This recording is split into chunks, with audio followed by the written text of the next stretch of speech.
Germany आएको पनि almost 3 months जस्तो भइसकेछ अनि यहाँ आएदेखि हामी कहीँ पनि निस्केको थिएन मतलब यसरी बाहिर त गइराखेको थियो तर कहीँ भिजिट गर्न जाम भनेर प्लान गरेर कहीँ पनि निस्केको थिएन अनि हाम्रोमा आउने पेशेन्टले जहिले पनि क्रिसमस मार्केट गए कि गएन भनेर रिपिटेडली सोधै गर्ने के हैन हामीले चाहिँ ल अब चाहिँ नगए हुँदैन नेक्स्ट टाइम फेरि आएर सोध्छन् अनि गए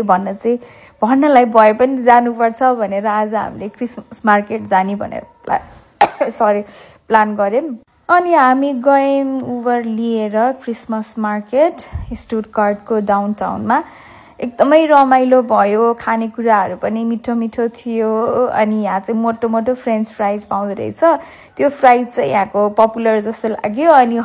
हट वाइनहरू पाउँदो रहेछ सबजना हट वाइन लिएर बसिरा हुँदो रहेछ म चाहिँ चिया होला सोचिराखे हैन माहौल चाहिँ यही हो एकदमै रमाइलो भयो यतै नजिकै हुनुहुन्छ भने तपाईहरु पनि भिजिट गर्नु